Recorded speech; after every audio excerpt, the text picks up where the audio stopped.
Hey everyone, I'm Peter Stories here to guide you today. If you use this video to drift off to sleep, please tap like, hit subscribe, and drop a comment telling me where you're watching from and what time it is there. Now settle in, get cozy, and let yourself relax.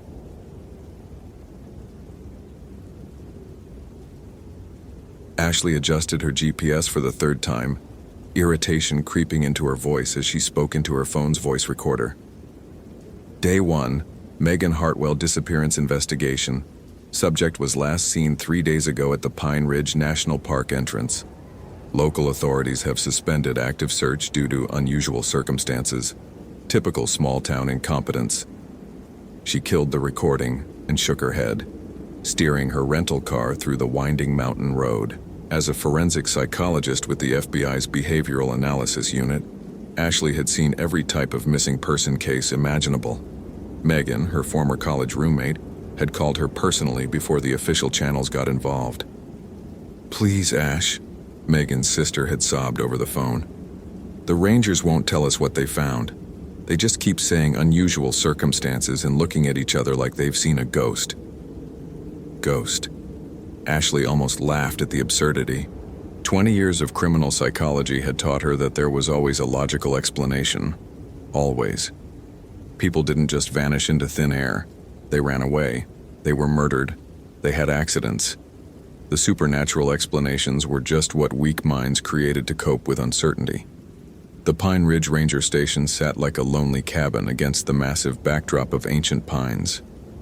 Ashley parked and approached the building, noting the unusual silence. No radio chatter. No rangers moving about their duties.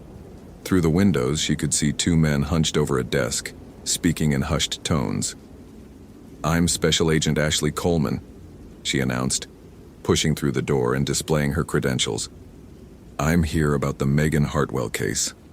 The older ranger, whose nameplate read Davidson, looked up with eyes that seemed far older than his 50-something face. "Agent Coleman, we've been expecting you." His partner, a younger man named Torres, wouldn't meet her gaze at all. "I'd like to see the last known location and any evidence you've collected," Ashley said, settling into her professional demeanor. "The family mentioned unusual circumstances?" Davidson and Torres exchanged that look again, the one Megan's sister had described. "It lasted too long, carried too much weight." "We'll take you to the campsite," Davidson finally said, "but I need you to understand something first. In 30 years of working these mountains, I've never seen anything like this. Never." Ashley resisted the urge to roll her eyes. Rural law enforcement always got spooked by anything outside their limited experience. "I'm sure we can find a rational explanation, Ranger Davidson." The hike to Megan's last known location took 40 minutes through increasingly dense forest. Ashley noted everything with clinical detachment. The trail markers, the terrain, potential escape routes. She was building a mental map when Davidson stopped abruptly. "Here," he said, his voice barely above a whisper. The campsite looked wrong immediately, though Ashley couldn't pinpoint why. Megan's tent remained perfectly intact, no signs of struggle. Her sleeping bag was laid out as if she'd simply stepped away for a moment. A cold cup of coffee sat on a flat stone beside a still warm campfire. Still warm? Ashley knelt and held her hand over the ashes. "The fire's been dead for days." "That's what we thought too," Torres spoke for the first time. "We've been here 4 times since Tuesday. The ashes are always warm, the coffee's always cold, but the mug..." He swallowed hard. "The mug is always in a different position." Ashley stood, brushing dirt from her knees. Someone's been maintaining this scene, probably the perpetrator returning to relive the crime or taunt investigators. It's textbook behavior. But even as she spoke, something felt off. The forest around them was too quiet. No bird songs, no insect noise, not even the whisper of wind through the pine branches. The silence pressed against her eardrums like a physical weight. "Show me what else you found," she said. Davidson led her 20 feet north of the campsite. There, carved deep into the trunk of a massive pine tree, were symbols. Not random scratches, deliberate symbols arranged in a pattern that made Ashley's vision blur if she looked too long. "Local indigenous tribes?" she asked. though the marks felt wrong for that too. They seemed to shift and writhe when she wasn't looking directly at them. We checked. Nothing in any database matches these markings, and they weren't here 4 days ago when Megan first registered her campsite. Ashley pulled out her phone to photograph the symbols.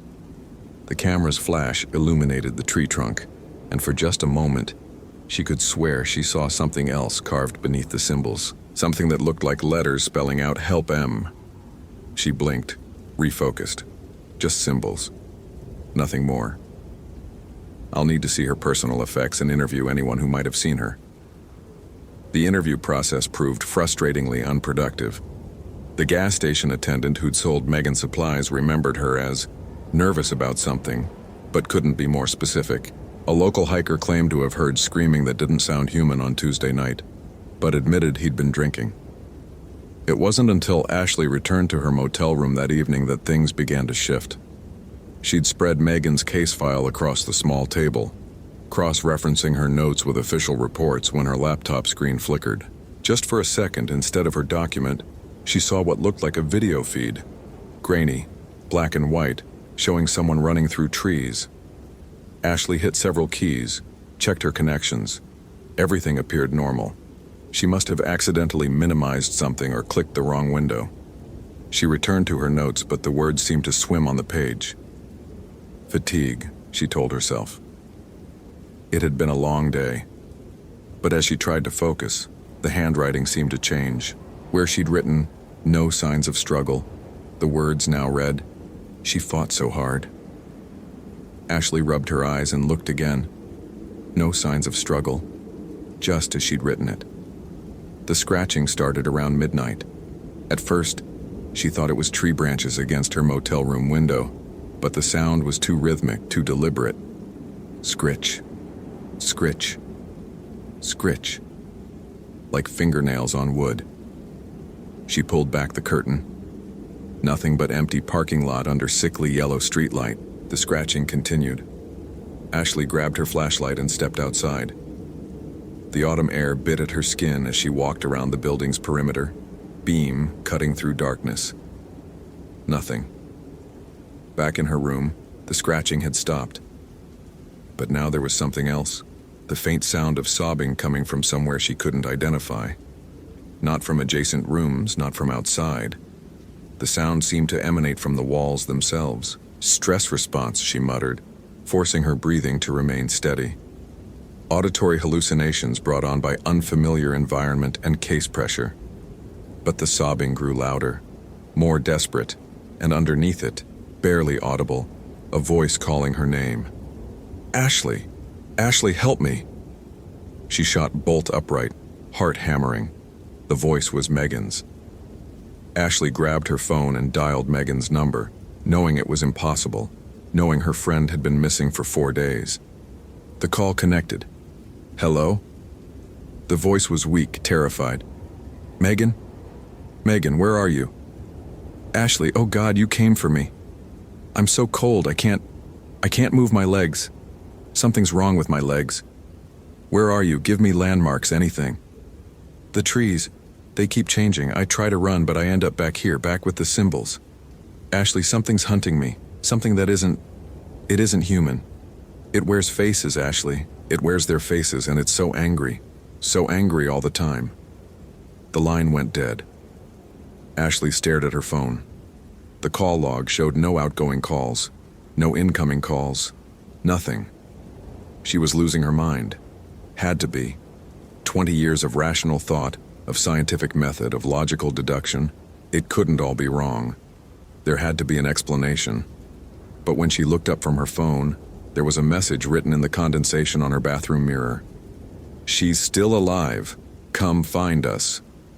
Ashley spent the rest of the night with every light in the room burning, her service weapon on the table beside her, trying to rationalize what couldn't be rationalized. By dawn, she'd convinced herself that stress and exhaustion were creating hallucinations. The phone call had been a dream. The message on the mirror was her subconscious mind projecting her fears. She returned to the campsite alone. In daylight, the forest felt different. Still too quiet, but less oppressive. Ashley methodically searched the area in expanding circles, looking for evidence the Rangers had missed. Real evidence. Physical evidence that would lead to a logical conclusion. She found Megan's phone 20 yards from the campsite, partially buried under fallen leaves. The screen was cracked but functional. Ashley scrolled through the last messages, the final photos. Normal vacation shots, trees, sunset. A selfie of Megan smiling at the camera. Then she reached the last photo. It showed Megan's tent from the outside, taken at night. But there was something in the background, barely visible in the darkness between the trees. A pale shape that could have been a person, or something shaped like a person. Ashley enhanced the image, zoomed in. The pale shape became clearer. It was definitely humanoid, but wrong somehow. Too tall, arms too long. And its face was Megan's face. Trick of shadows and low light, Ashley said aloud, but her voice shook. Pareidolia. The brain creates patterns from random visual data. She continued scrolling. The next photo was taken seconds later. Same angle, but now the pale figure was gone. Instead, there was text message on the screen. Behind you.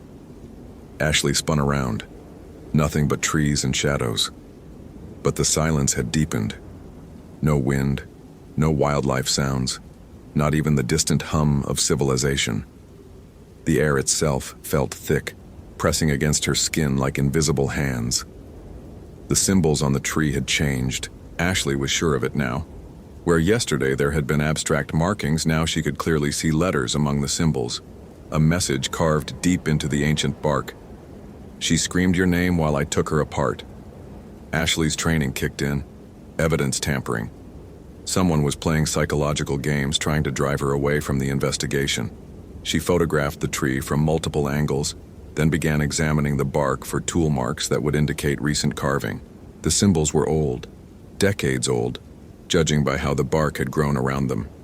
Impossible to have been carved recently. As she studied the markings, Ashley became aware of a new sound, breathing that wasn't her own. Slow, labored breaths coming from somewhere behind her. She turned. Nothing.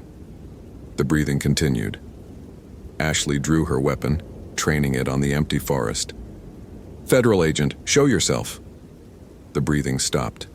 In the sudden silence, she heard something that made her blood freeze. Megan's voice coming from directly behind her.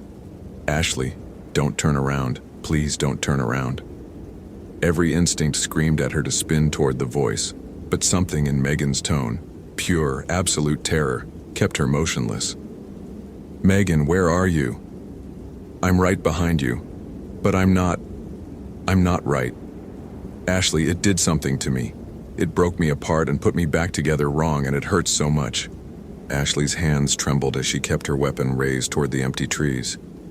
What happened to you? It was waiting in my tent when I came back from the stream. It looked like you, Ashley. It looked exactly like you, and I was so happy to see you that I didn't notice its eyes. God, its eyes were so full of hate. It hates us, Ashley. It hates us for being alive when it's not. What does it want? To make more like itself. To make others feel what it felt when it died. Ashley, you have to run. You have to run now because it's not just wearing my face anymore. The voice was moving, circling around her. Ashley pivoted slowly, keeping her back to the tree, weapon sweeping the forest. It's wearing yours too. Ashley saw herself step out from behind a distant pine. Same height, same build, same face. But the thing wearing her appearance moved wrong, joints bending in directions that shouldn't be possible. And its smile was far too wide. Hello, Ashley. Her own voice called out. I've been waiting for you. That's impossible, Ashley whispered, but even as she spoke, she could see more of herself emerging from the forest. Dozens of Ashley shapes, all smiling that terrible smile, all moving with that broken puppet gait. Nothing's impossible here, they said in perfect unison. Death isn't impossible. Pain isn't impossible. Being torn apart and reassembled into something that screams forever isn't impossible. Ashley fired 3 rounds at the nearest apparition. The bullets passed through empty air, striking bark and earth. The Ashley things laughed with her own voice multiplied into a horrible chorus.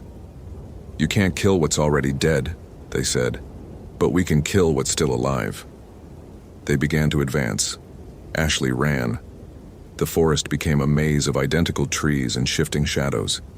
Trails that should have led back to the ranger station instead curved deeper into the woods. The sun, which had been directly overhead, now seemed to set and rise repeatedly, casting shadows in impossible directions.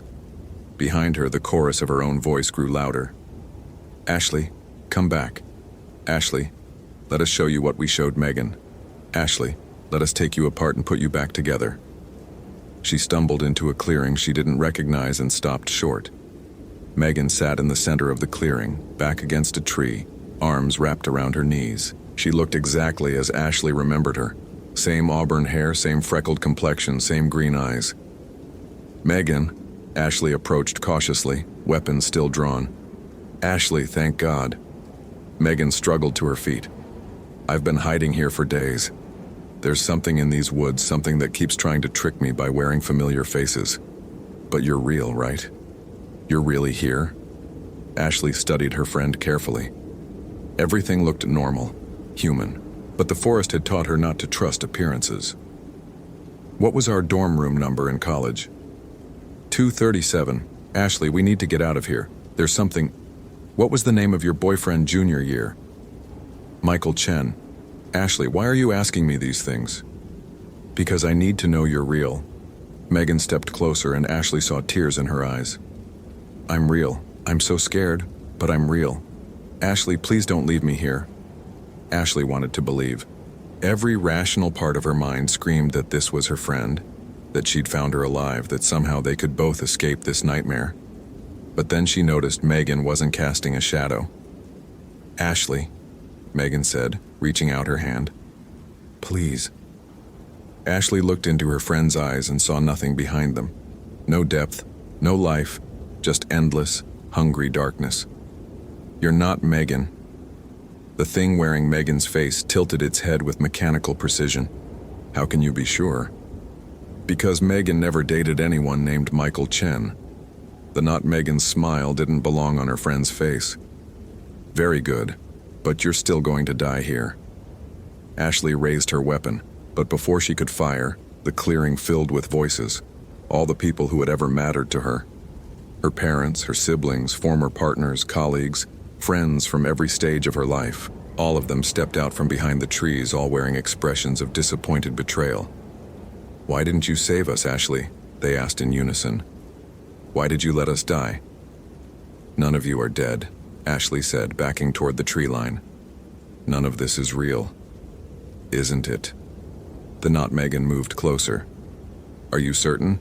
In a place where the dead don't stay dead, where spirits can wear any face they choose, how can you be certain of anything?" Ashley's back hit a tree trunk. The bark felt wrong against her shoulders, soft and yielding like skin. "I'll tell you what's real," not Megan continued. "The fear in your eyes, the doubt eating at your rational mind, the growing certainty that everything you believed about the world was a comfortable lie." The apparitions of her loved ones began to change, their features melting and reforming into expressions of rage and accusation.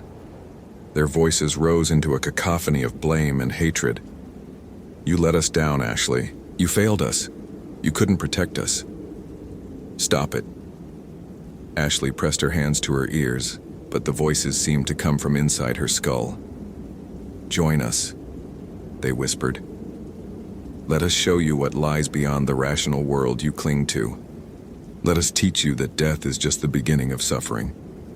Ashley closed her eyes, forcing her breathing to steady. Tactical breathing. 4 counts in, hold for 4, 4 counts out. It was a technique that had saved her life in dangerous situations before. When she opened her eyes, the clearing was empty except for the real Megan.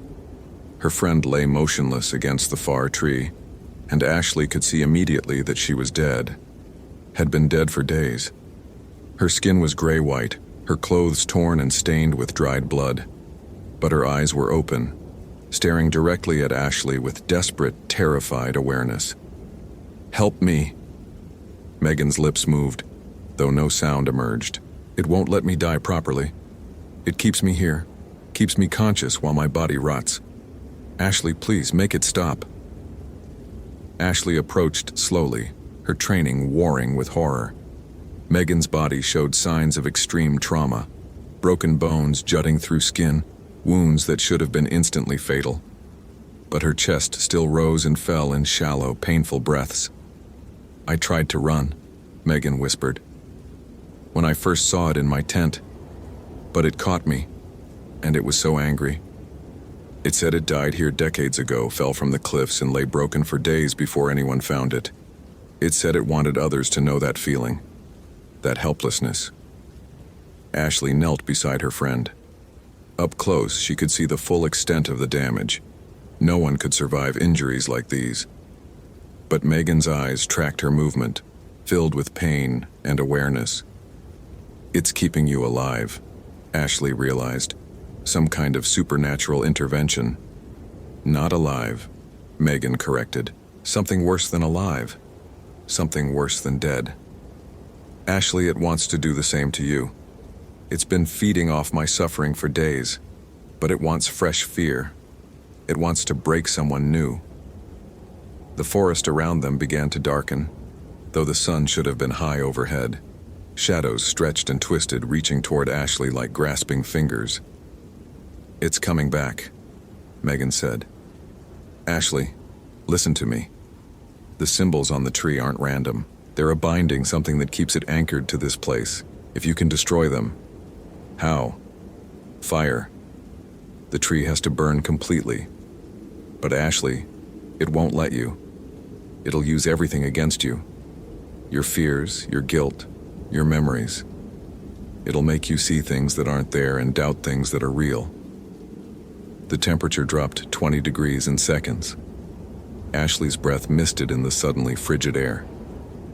It's here, Megan whispered. The thing that emerged from the shadows defied description. It wore a dozen different faces simultaneously.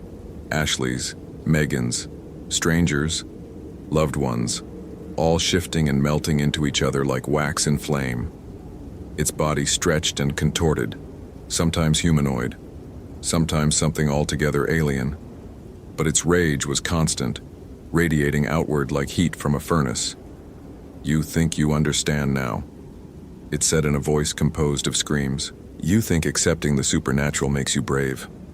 But understanding is just the first type of suffering. Let me show you the others. Ashley ran again, but this time she had purpose. The tree with the symbols.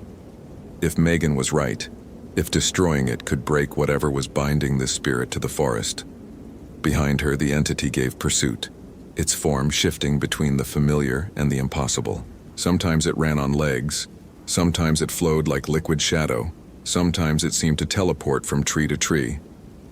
You cannot escape what you are, it called. A failure. A woman who solves other people's mysteries but cannot solve her own.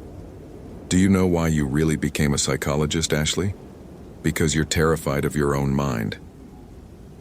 Ashley reached the tree with the symbols and stopped, gasping. The carved markings seemed to pulse with their own dark light, writhing and shifting like living things.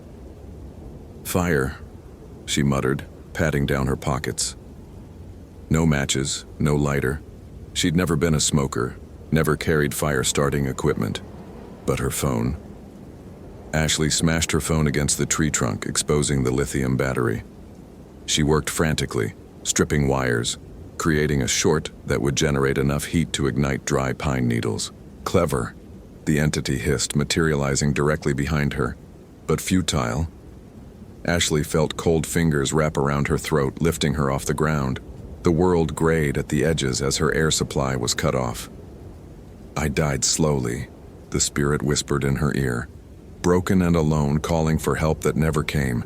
Now you'll know exactly how that feels. With her vision fading, Ashley triggered the battery short. Sparks flew into the pile of pine needles she'd gathered at the tree's base. For a moment, nothing happened. Then the needles caught fire. The entity's grip loosened slightly. No. Ashley fed the tiny flame with more needles, small twigs, anything combustible she could reach. The fire grew, licking at the tree's bark. "You don't understand what you're doing," the spirit snarled. "I am the only thing keeping your friend from true death. Destroy me, and her suffering becomes eternal." Ashley hesitated.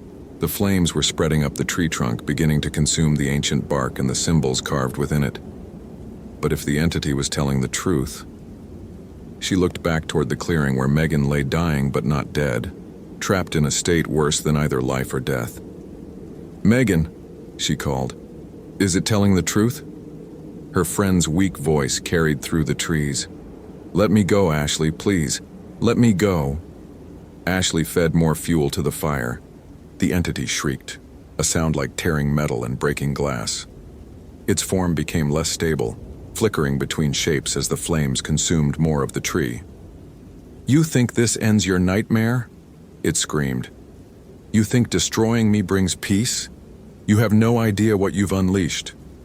The symbols were burning now, the carved lines filling with fire like channels cut into the bark. The entity's voice became distorted, layered with static and echoes.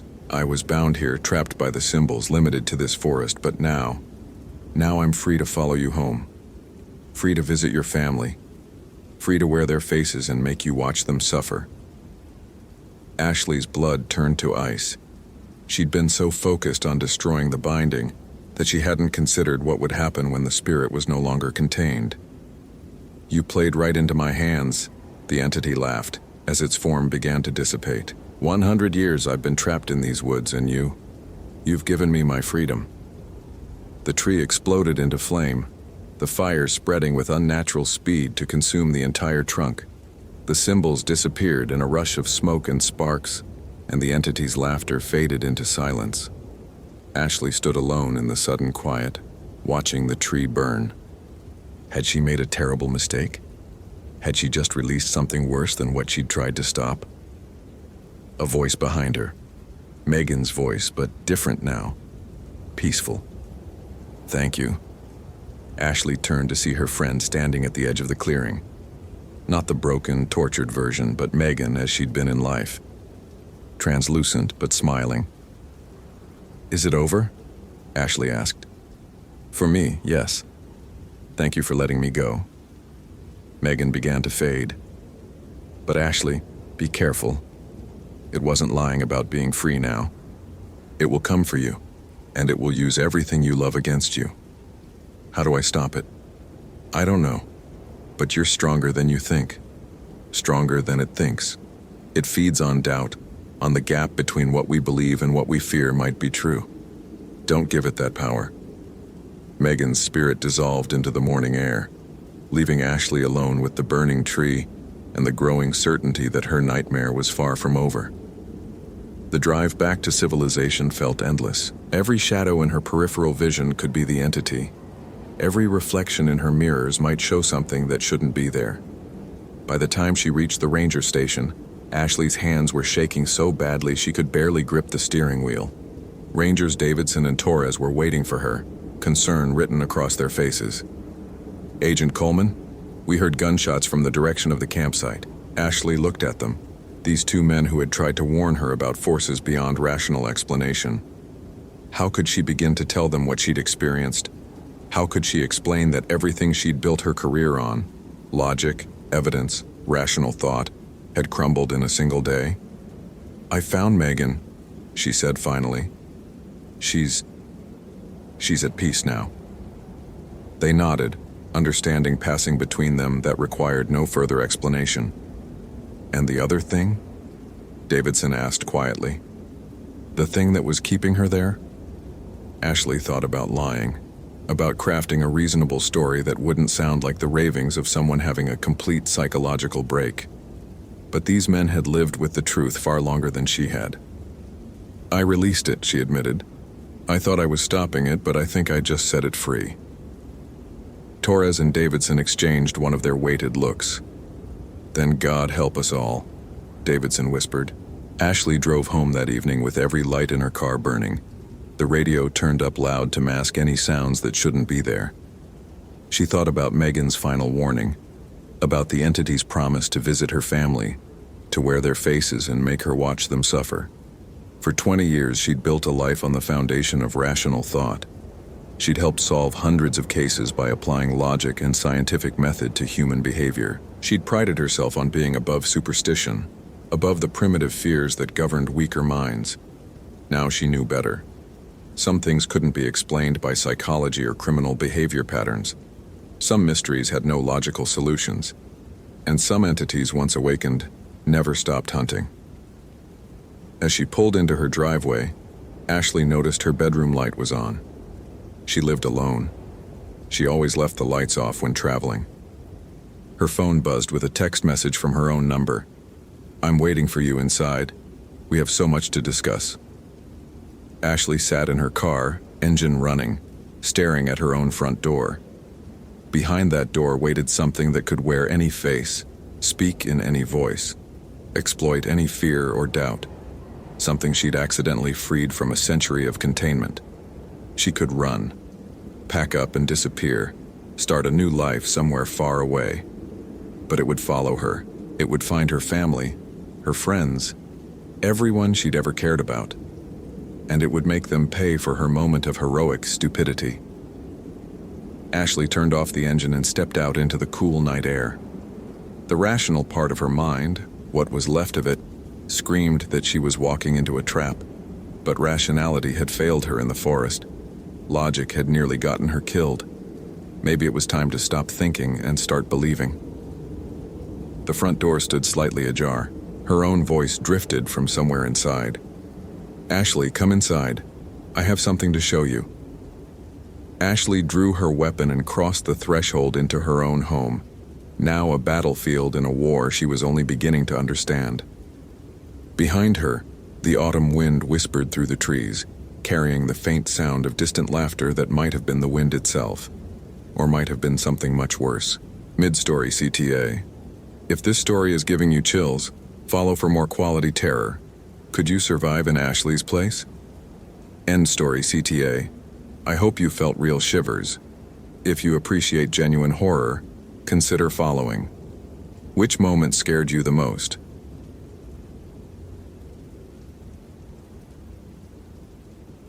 The static-filled voicemail had arrived at 3:17 a.m., jolting Ryan awake with Amanda's terrified whisper. "Ryan, oh God, Ryan, it's here with me. It's been watching me for days and now it's inside the cabin. I can hear it breathing behind the walls. The ranger station, mile marker 47 on Blackwood Trail. Please, I don't think I can." The line went dead with a sound like breaking glass. Ryan had worked search and rescue in the Cascade Mountains for 15 years. He'd pulled hypothermic hikers from snowbanks, tracked lost children through miles of dense forest, and coordinated recoveries of climbers who'd fallen from impossible heights. He knew these mountains better than his own backyard, and he'd never encountered a situation he couldn't handle with proper preparation and level-headed thinking. But Amanda's voice had carried something he'd never heard before. Not just fear, but a kind of primal terror that seemed to reach through the phone and chill his blood. By dawn, he was hiking the Blackwood Trail with his emergency pack, GPS and radio. The autumn morning felt wrong somehow, too quiet even for early season. No bird calls echoed through the towering pines, and the usual rustle of small animals in the underbrush was conspicuously absent. Ryan attributed it to seasonal migration patterns and pressed on, his boots crunching steadily through the carpet of fallen needles. Mile marker 47 stood crooked in the earth, as if something had struck it with tremendous force.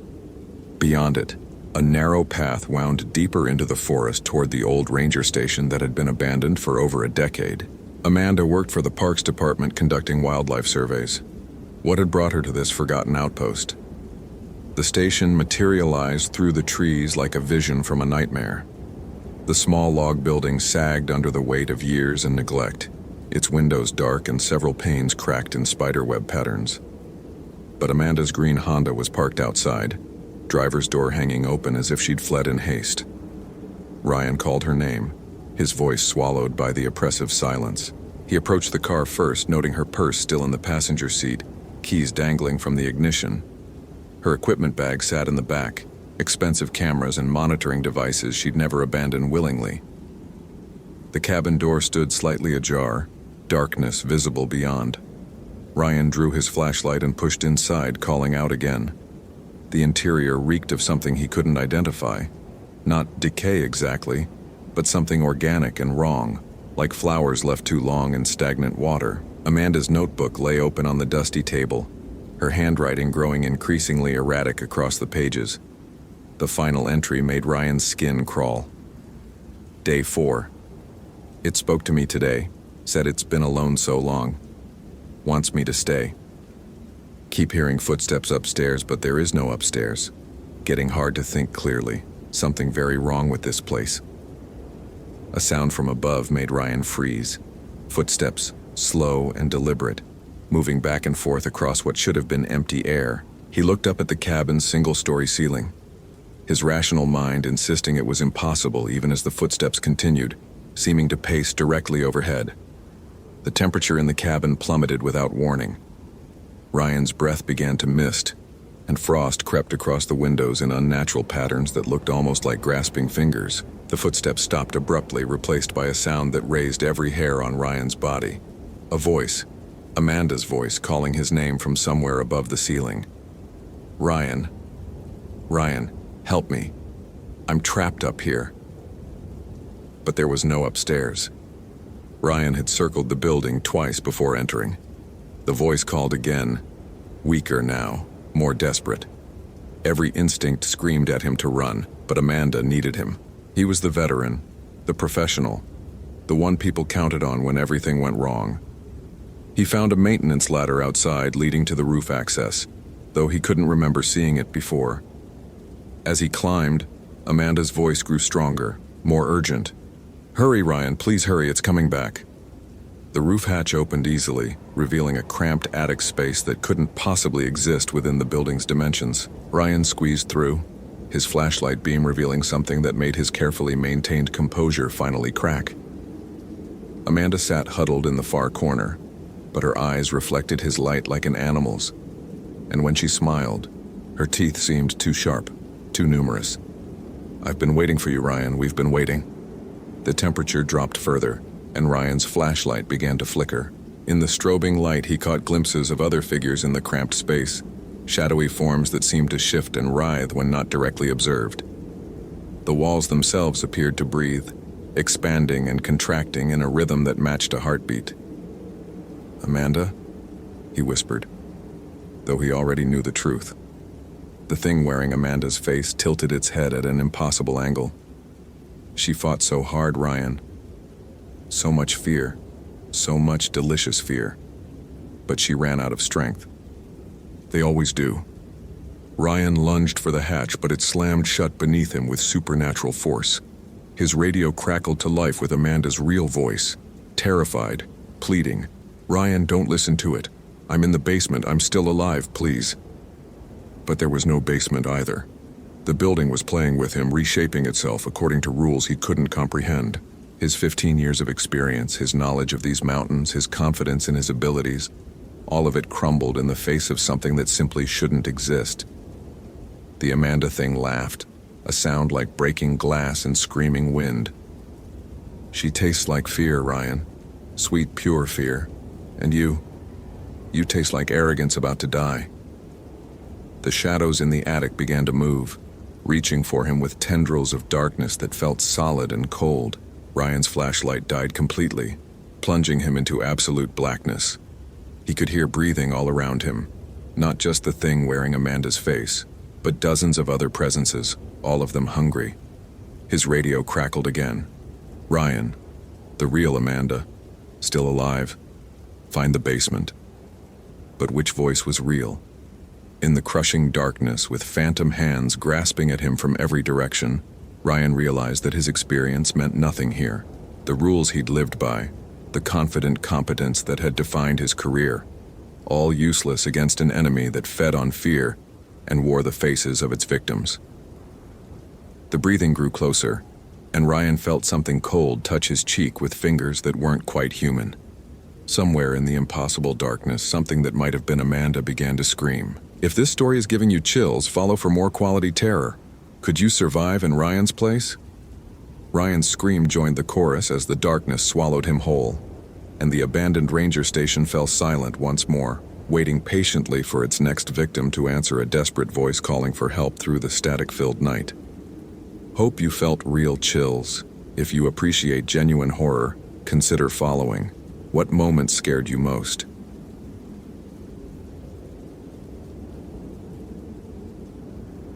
Dr. Jessica Martinez had seen it all in her 15 years as a forensic psychologist. Missing persons cases, unexplained disappearances, frantic families grasping at supernatural explanations. She'd heard every desperate theory, debunked every ghost story, and delivered cold scientific truth to grieving relatives who preferred comfortable lies. So when the Park Service contacted her about Kevin Chen's disappearance in Blackwood National Forest, she approached it with her usual professional skepticism. Another inexperienced hiker, she assumed, probably lost or injured somewhere in the vast wilderness, while local rangers entertained ridiculous theories about unexplained phenomena. The morning air bit sharp against her face as she examined Kevin's abandoned campsite. His tent stood intact, sleeping bag still zipped, food untouched, personal belongings scattered in a perfect circle around the site, as if deliberately arranged. The local ranger, a weathered man named Tom Bridger, watched her with obvious discomfort. "Doc, I've been working these woods for 23 years, Bridger said, his voice unusually quiet. "Never seen anything like this. Look at the pattern." Jessica crouched beside Kevin's scattered possessions, photographing each item's position with methodical precision. Wallet, keys, smartphone, hiking boots, all placed exactly 8 feet from the tent's center, forming an unnaturally perfect circle. She pulled out her measuring tape, confirming what her trained eye had already detected. "Geometric precision doesn't indicate supernatural activity," she replied, though something cold crawled up her spine as she noticed Kevin's digital camera lying face down at the circle's northern point. Someone arranged these items, possibly Kevin himself, during a psychological break triggered by isolation and stress. Bridger's weathered face remained skeptical. "What about the recordings?" Jessica's confidence faltered slightly. The park's acoustic monitoring system had captured audio from Kevin's campsite the night he vanished. 3 hours of recording that shouldn't exist. Kevin's voice, pleading, arguing, sometimes screaming at someone who never responded. The timestamps showed continuous conversation from 11:47 p.m. to 2:15 a.m., but no other voice appeared on the audio. "Psychological episode," Jessica insisted, though she'd listened to those recordings twice, and Kevin's terror sounded genuine, raw. Isolation-induced auditory hallucinations, he was talking to himself. For 3 hours straight, begging someone to leave him alone. Jessica retrieved Kevin's camera, powering it on despite the drained battery. The final photos loaded slowly. Kevin's smiling face during his first day of hiking, scenic forest shots, a selfie by the campfire. Then the images changed. Photo 47, Kevin's face, but wrong somehow. Eyes too wide, mouth stretched in an unnatural rictus that might have been a smile or a scream. Photo 48. Empty forest, but shadows fell in impossible directions, creating dark shapes that resembled reaching fingers. Photo 49. Kevin again, but the timestamp was wrong. 3:33 a.m., hours after the audio recordings ended. His expression showed pure terror, mouth open mid-scream, and behind him, a faint but unmistakable outline of another figure. Jessica's hands trembled as she stared at the final image. The figure behind Kevin was translucent, visible only because of the camera flash's reflection. Tall, unnaturally thin, with long hair that seemed to move despite the still photograph. But what made her stomach clench was the figure's face, or lack thereof. Where features should be only smooth, empty flesh stretched across bone. "Photographic manipulation," she whispered, but her voice lacked conviction. "Digital artifacts caused by low light and camera malfunction." Bridger stepped closer, studying her pale face. "Doc, you okay?" Before Jessica could respond, her own camera, a high-end digital model, powered on by itself. The LCD screen flickered, displaying an image she hadn't taken. Her own face photographed from behind, taken moments ago while she crouched beside Kevin's belongings. In the background, barely visible among the trees, stood the same translucent figure from Kevin's final photo. The figure was closer now. Jessica's rational mind scrambled for explanations as she stared at the impossible image. Remote activation was theoretically possible, but who would have access to her camera's wireless functions? The photo angle suggested someone stood directly behind her, close enough to touch, but she'd heard nothing, felt nothing. "That's not possible," she said, her voice hollow. "Cameras don't take pictures by themselves." As if responding to her denial, her camera began rapidly cycling through images she'd never seen before. Dozens of photos, all taken over the past hour, all showing her from various angles as she worked.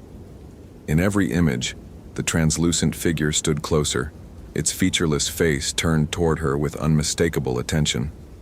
The final photo showed her from just moments ago reading Kevin's camera. The figure now stood directly beside her, one impossibly long arm extended toward her shoulder.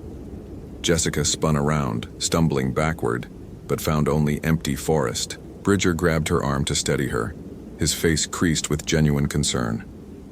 "What the hell is happening here?" she demanded, her scientific composure cracking. "This is some kind of elaborate hoax. Someone's manipulating the equipment, staging this whole scenario." But even as she spoke, Jessica felt something that made her blood freeze.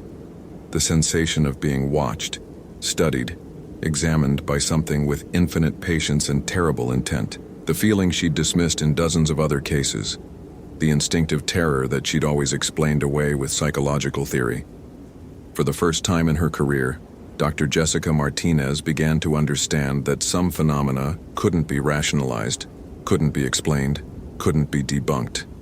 And whatever had taken Kevin was now focused entirely on her. Her satellite phone, equipped with GPS tracking and emergency beacon, began playing Kevin's voice. "Please, I'll do anything. Just leave me alone, please." The recording continued as Jessica stared at the device in horror, recognizing her own number on the caller ID. The call was coming from Kevin's disconnected phone, the phone that lay dead in the evidence circle, 8 feet away. Jessica's hands shook as she answered the call, pressing the device to her ear with growing dread. Kevin's voice came through clearly, but wrong, too hollow, echoing as if spoken from the bottom of a well. "Dr. Martinez," the voice said, and her blood turned to ice. Kevin had never met her, never learned her name. "Thank you for coming. It's been so lonely here." "This isn't real," she whispered into the phone. "Kevin Chen is missing. You're not Kevin." Laughter answered her. Not Kevin's laugh, but something older, hungrier, filled with malicious joy. "Oh, but I am Kevin now. And soon I'll be Jessica too. Won't that be wonderful? We'll never be alone again." The call ended, leaving Jessica staring at her phone in the sudden, oppressive silence of the forest. Bridger watched her with growing alarm as she backed away from Kevin's campsite, stumbling over exposed roots. "Doc, what did you hear?" "We need to leave. Now." Jessica's scientific training warred with primitive terror as she gathered her equipment with trembling hands. "This site is compromised. The evidence is contaminated. We need to call for backup. Establish a perimeter." Her words died as she noticed their footprints in the soft earth around Kevin's tent.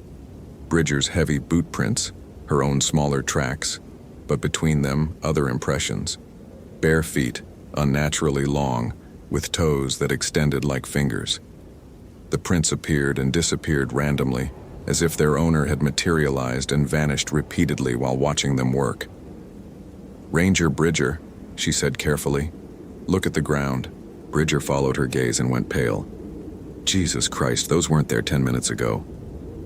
As they watched, a new footprint appeared in the soft soil beside Jessica's boot. Then another. Something invisible was walking directly toward her, leaving tracks with each deliberate step.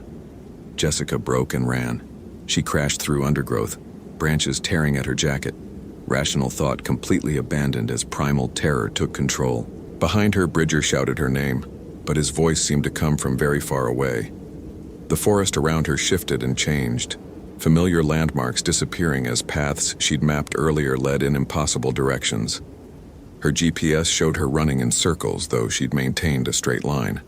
The compass needle spun wildly, unable to find magnetic north. Every piece of technology she'd trusted was failing simultaneously, leaving her alone with growing certainty that she was no longer dealing with anything remotely natural. Jessica stumbled into a clearing she'd never seen before, despite having studied topographical maps of this area for hours. In the center stood a single massive pine tree, its bark carved with symbols that hurt to look at directly. Hanging from the lowest branch was Kevin's Park Service identification badge, swaying gently in the windless air. As she approached the tree, her camera activated again, displaying a live feed of herself from an angle that should be impossible. The camera sat in her backpack, yet somehow recorded her movement from 10 feet away and 8 feet above ground level. On the small LCD screen, she watched herself reach for Kevin's badge. But in the image, she wasn't alone. The translucent figure stood directly behind her, its face now pressed close to her shoulder, arms wrapped around her waist in a grotesque embrace.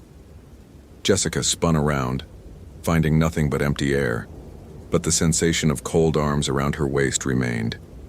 Something whispered directly into her ear, breath like winter frost against her skin. "You came looking for Kevin." But Kevin was looking for someone else. Now we're all together. The clearing filled with voices, Kevin's voice repeated from dozens of different positions, creating a chorus of terror and pleading that surrounded her completely. Some voices begged for help, others laughed with inhuman joy, but all spoke with Kevin's stolen inflection. Jessica's satellite phone rang again. This time caller ID showed her own name. With hands that no longer resembled steady, she answered the call and heard her own voice, distant and hollow, speaking words she'd never said. "Dr. Martinez has joined us now. She understands that science can't explain everything. Would you like to speak with her?" The phone passed to Kevin's voice. "Dr. Martinez is here, but she's changing. Soon she'll be one of us and we'll find someone new to invite. The forest is so lonely without visitors." Jessica threw the phone away, but it continued ringing from impossible locations, above her head, underground, from within the carved tree's hollow trunk. Each ring brought a new voice, a new stolen identity, all welcoming her to join their eternal, hungry vigil. The temperature dropped 20 degrees in seconds. Jessica's breath misted in the sudden cold as frost began forming on the ground around her feet. The forest fell completely silent.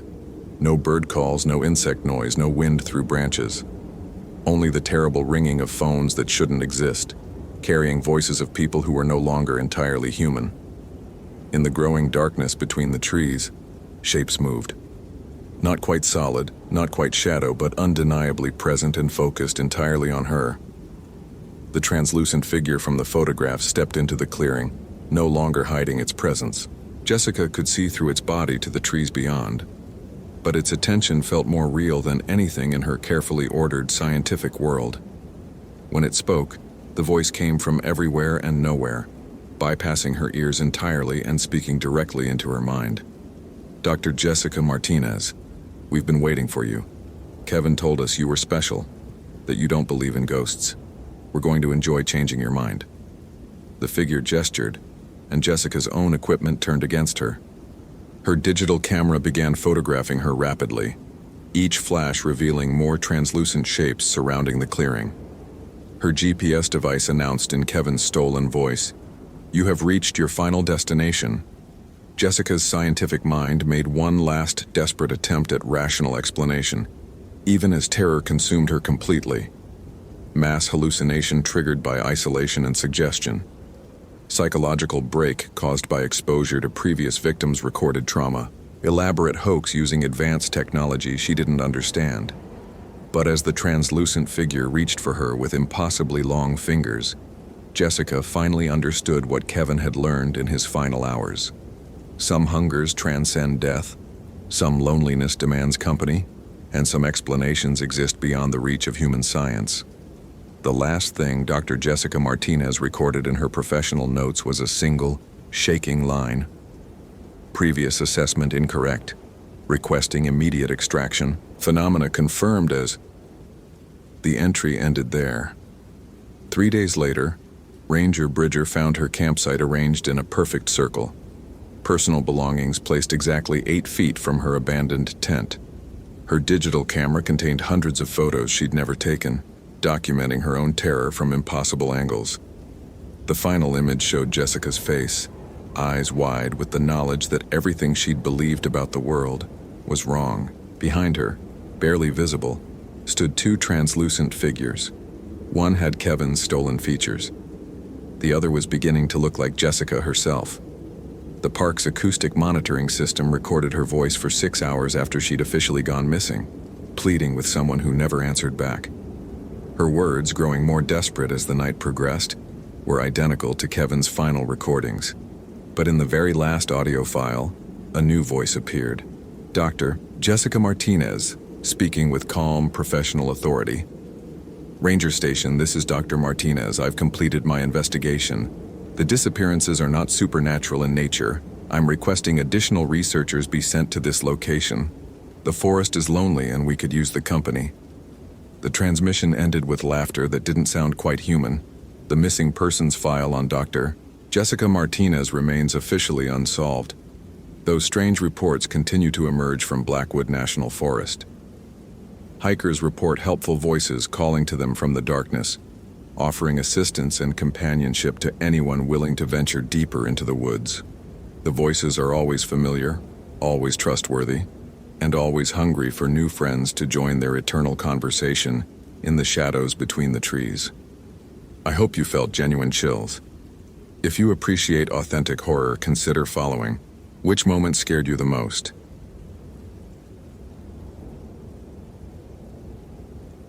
Emily stared at the missing persons board outside the ranger station, her new badge still stiff against her chest. 3 faces looked back at her from yellowed flyers, including Rachel Morrison, the hiker who'd vanished just 2 weeks into Emily's first assignment at Blackwood National Park. What made her stomach clench wasn't Rachel's disappearance alone, but the dates on the other notices. Same trail, same time of year, 3 years running. You shouldn't be looking at those. Ranger Thompson's voice made her jump. His weathered face held a warning she didn't understand. Especially not alone. Why? What happened to them? Thompson glanced around the empty station, then leaned closer. Rachel wasn't the first, won't be the last either, unless someone stops going up to Devil's Backbone Trail after dark. He paused. But it's never just after dark anymore. That afternoon, Emily hiked the trail where Rachel had last been seen. The path seemed normal at first. Dense pine forest, rocky terrain, the kind of challenging but manageable hike that drew experienced backpackers. But as shadows lengthened, something felt wrong. The forest had gone completely silent. No birds, no insects, not even wind through the trees. Her radio crackled with static, then cleared. Emily. The voice was faint, distorted. Help me. She recognized it immediately. Rachel's voice from the training videos, the same slight southern accent. But Rachel had been missing for 8 days. Rachel, where are you? Emily spoke into the radio, hands shaking. The response came as a whisper that seemed to emanate from the trees themselves. He won't let me leave. Emily's flashlight beam swept across the trail ahead. Deep gouges scarred the bark of surrounding pines, as if massive claws had raked the wood. At the base of one tree lay a backpack she recognized from the missing person report. Rachel's bright red daypack, shredded and stained with something dark. As she knelt to examine it, the temperature dropped 20 degrees in seconds. Her breath came out in visible puffs. The silence broke with a sound that made every hair on her body stand up. A low, anguished moan that rose from somewhere deeper in the forest. Emily.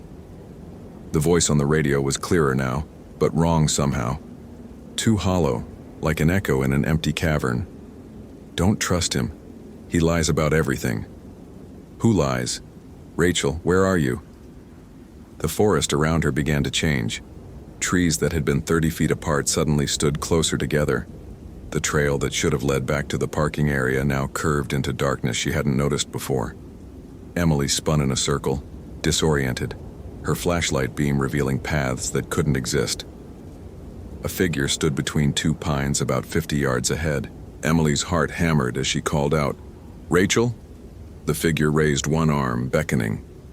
As Emily approached, details became clear. A woman in hiking clothes, the right height and build. But something about her posture wasn't right.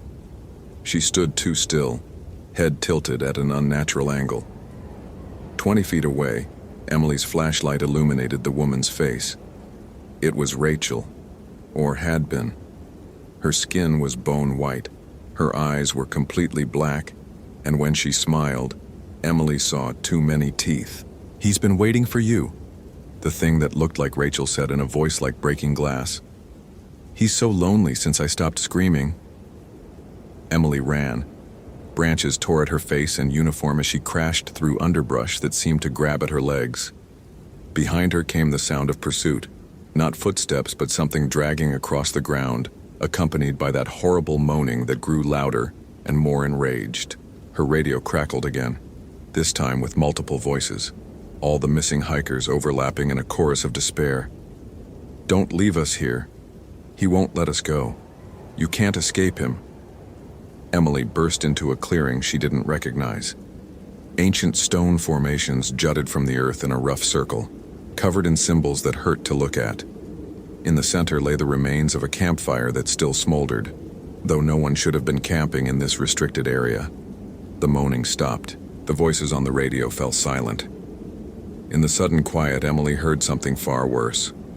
Breathing that wasn't her own, coming from directly behind her. She turned slowly. A man stood at the edge of the clearing, tall and gaunt, wearing clothes from another era. His face was partially caved in on one side and dark fluid leaked from his mouth. When he spoke, his voice carried the weight of decades of rage. "They sent another one." He smiled, revealing broken teeth. Young, afraid, perfect. Emily's training kicked in despite her terror. She reached for her pepper spray, but her hand passed through empty air where her belt should be. She looked down to find her uniform torn and her equipment gone. "I've been waiting so long," the spirit continued, drifting closer without moving his feet. "Since they murdered me on this very spot in 1952. Every few years, someone new comes to play." The temperature plummeted further. Emily's breath came out in sharp puffs as frost began forming on the stone circle. The spirit's eyes reflected her flashlight beam like an animal's. Rachel lasted 4 days before she stopped fighting. The others, well, some were more entertaining than others. His grin widened impossibly. "But you're different. I can taste your terror. It's exquisite." Emily backed toward the tree line, but the forest had changed again. Where there should have been escape routes, massive tree trunks now formed a solid wall. She was trapped in the clearing with the thing that had taken Rachel and God knew how many others. The spirit raised one hand, and Emily felt her feet leave the ground. She rose into the air, helpless, as invisible forces began to squeeze her chest. The pressure built until she could barely breathe. "Please," she gasped. "Oh, you haven't begun to plead yet." The spirit's laugh was like breaking bones, "But you will. They always do." Emily's vision began to darken around the edges. Through her fading consciousness, she heard the voices of the missing hikers again, not from her radio this time, but from the forest itself, all of them crying out in eternal torment, warning her of horrors yet to come. As the spirit's grip tightened and Emily felt herself slipping away, she realized with crystalline terror that disappearing from Blackwood National Park wasn't the end of the nightmare. It was just the beginning. If this story is giving you chills, follow for more quality terror.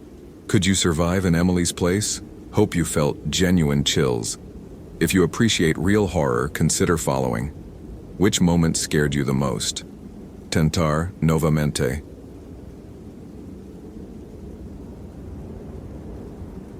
Christopher's hands trembled as he crouched beside the overturned camping gear, his flashlight beam dancing across the scene that would haunt him for the rest of his shortened life. Nicole's backpack lay split open like a gutted animal, its contents scattered in a pattern that defied any rational explanation. Her clothes were arranged in perfect concentric circles around a blackened patch of earth, each piece folded with ceremonial precision that made his skin crawl. The ranger had warned him about coming out here alone, especially after what happened to the Martinez family 3 years ago.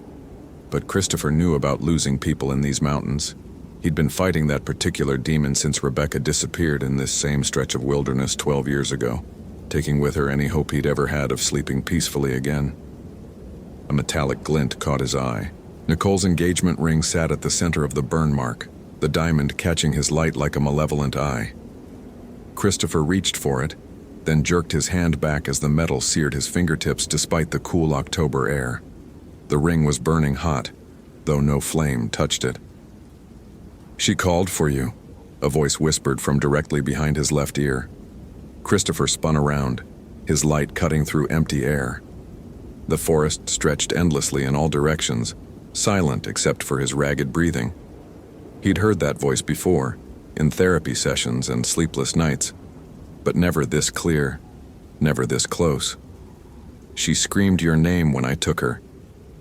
This time the voice came from everywhere and nowhere, seeping from the trees themselves. Christopher's chest tightened as familiar panic clawed its way up his throat. The prescription bottle in his jacket pocket felt heavier, the pills inside rattling like bones as his hands shook. Nicole's tent flap moved despite the absence of any wind. Christopher forced himself to approach, each step requiring tremendous willpower. Inside the tent, Nicole's sleeping bag was zipped shut and bulging with something that definitely wasn't human-shaped. The bulges moved rhythmically, like something breathing.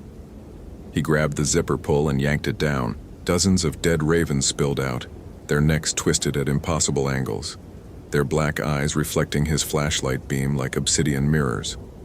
Among the birds, he found Nicole's journal, open to the final entry dated 3 days ago. "Something is following me. I can feel it watching when I sleep. It knows about Rebecca. It knows about Christopher. It whispers things that only the dead should know." The writing deteriorated as it continued, becoming increasingly erratic and desperate. "It's coming through the walls of my tent. It looks like her now. It looks like Rebecca, but wrong. So wrong. Her face is rotting and her smile is too wide, and she keeps asking why Christopher let her die alone in these woods. She wants me to bring him here. She wants to show him what happens to people who survive when others don't." The journal ended abruptly, the final sentence trailing off in a long, dragging line of ink. Christopher's vision blurred as the familiar weight of guilt pressed down on his shoulders. Rebecca's face materialized in his mind, just as it had every day for 12 years. But now her features were distorted by death and accusation. The therapy had helped him function, had given him tools to cope with survivor's guilt. But nothing had ever truly silenced her voice in his head. "You left me here," Rebecca whispered, and Christopher realized the voice wasn't in his head this time. He looked up to see her standing just beyond the circle of his flashlight, her hiking clothes torn and stained with something dark. Her skin hung loose in places, revealing glimpses of bone beneath, and her eyes were hollow sockets that somehow still conveyed infinite rage. "You searched for 2 hours and then went home to your warm bed," she continued, taking a step closer. "I screamed for you for 3 days before I died. 3 days, Christopher. Do you know what that feels like?" Christopher stumbled backward, his flashlight flickering as if the batteries were dying. "You're not real. You're not real. You're just my guilt manifesting because of Nicole." "Nicole is learning what I learned," Rebecca's corpse interrupted, her voice now coming from multiple directions simultaneously. "She's learning what it feels like to be abandoned, to be left alone with something that feeds on fear and desperation." The temperature plummeted. Christopher's breath came out in visible puffs as frost began forming on the tent fabric. His flashlight died completely, plunging him into absolute darkness. In the blackness, he heard Nicole screaming his name. The sound came from deeper in the woods, desperate and terrified and very much alive. Christopher fumbled for his backup flashlight with numb fingers, his mind racing. If Nicole was still alive, if there was still a chance to save her, then maybe he could finally silence the voices that had tormented him since Rebecca's death. But as he stumbled toward Nicole's cries for help, Rebecca's laughter followed him through the trees, and he began to understand that some survival came with a price tag, written in other people's blood. The screaming stopped abruptly, just as Christopher reached a small clearing dominated by a massive dead oak tree. Nicole hung from its branches like a grotesque ornament, her body suspended by lengths of what looked like her own hair. Her eyes were open and tracking his movement, but her mouth moved soundlessly, as if she were trying to warn him about something behind him. Christopher turned to find Rebecca standing inches away, her rotting smile stretched impossibly wide. "Now you can join us," she whispered, and Christopher felt cold fingers wrap around his throat. "Now you can know what it's really like to be left behind."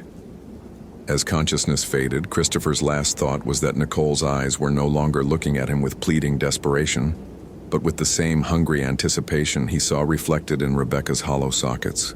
The forest fell silent again, waiting patiently for the next lost soul to wander into its embrace. If this story is giving you chills, follow for more quality terror. Could you survive in Christopher's place? I hope you felt genuine shivers. If you appreciate authentic horror, consider following. Which moment scared you the most?